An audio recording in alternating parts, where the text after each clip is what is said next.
So this is the old paintings that I've done maybe a year ago. It's acrylic mixed media on wood panel. So I'm just want to work on it again, basically reworking it and see how much I can preserve the pieces, the drawing and the paintings behind it.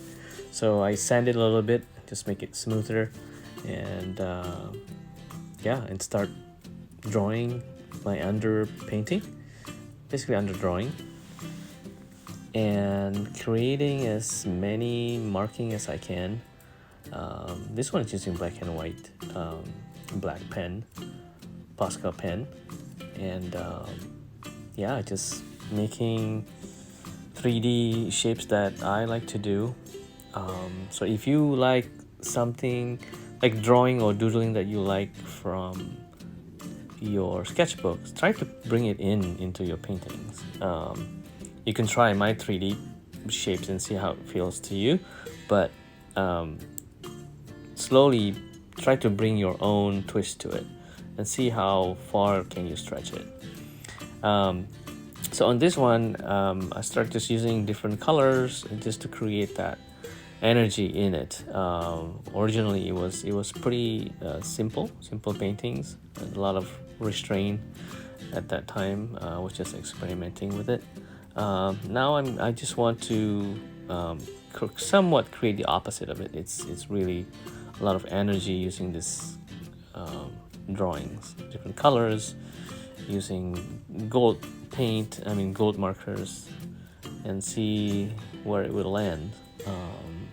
So this is creating as much noise as I can. So once I feel there's enough noise behind it, I just start covering them up with colors. At this time I didn't think much about colors. I just, there's orange, red orange in the original painting, so I thought, well, maybe yellow could fit to it, because I still want to play around with what the original painting was, and I try not to cover them up and forget about it. So I still want to play with it a little bit, like where is that gonna fit. But as far as color choices, like I don't think a whole lot about what color I should use usually at this point. I just play whatever next to me. It happens to be, there's chocolate next to it. Well, not chocolate, brown.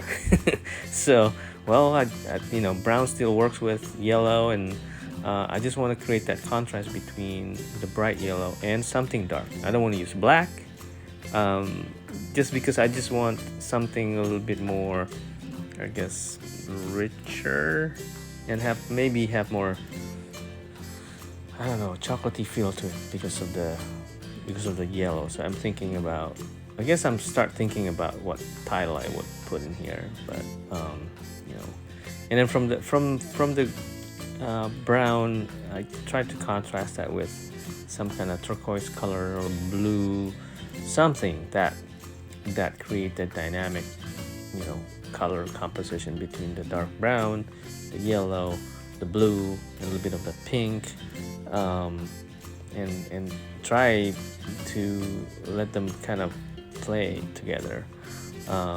I'm using wet on wet technique here. I think that's part of the series that I'm working on right now.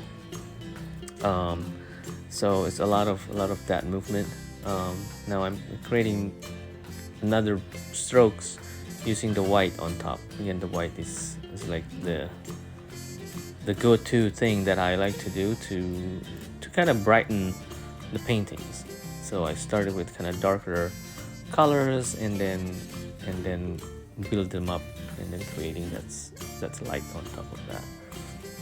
Again, splatter, some splatter, again still wet on wet, and try to move my hands almost like circular, kind of straight.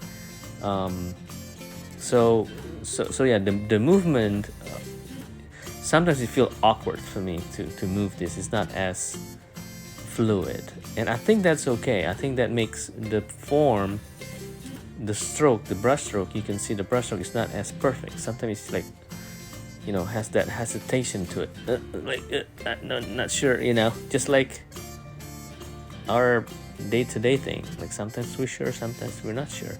So I think the brushstrokes creating that visual language, just because how we pull and push the brush. I guess that works when you can see the brushstrokes, right?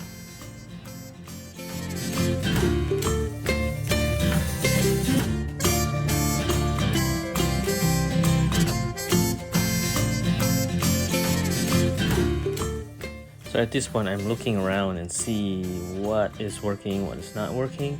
And then I think I saw the one on the bottom right where it's a little bit muddy. I mean, some of these are still a little bit unsure. I'm not sure about, but I tried to brighten the light blue turquoise color to it. So I added on the bottom and see how that turns out.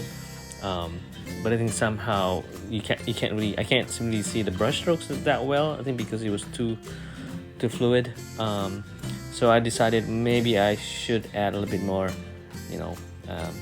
spice to it on top. So I'm using this metallic color, like a metallic green, to kind of mix it up and make them really thick. It just becomes like the thing that's special to the piece, I think. So it's kind of fun using this paint.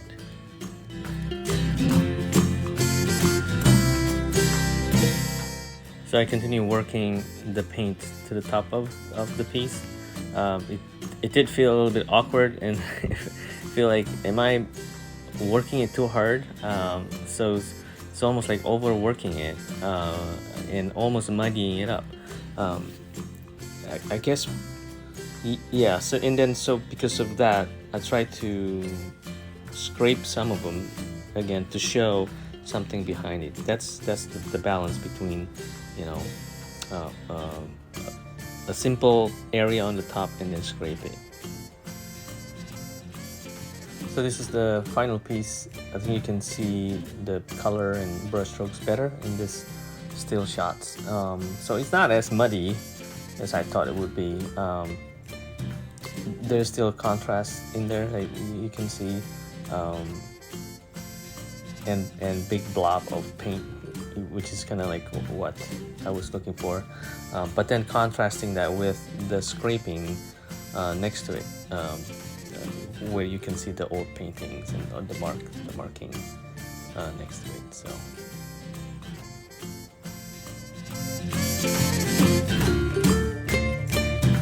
So I think I like the combination between the drawing of the markers and the thick paint, also the color of it, the composition between the bright red, the bright pink, and the black, and next to a thick blobby paint of white, dark green. So those combinations, try to look for that combination when you create painting. So it not necessarily has to be this combination, but a combination of different aspect of paint or color or strokes or textures. So that's the idea.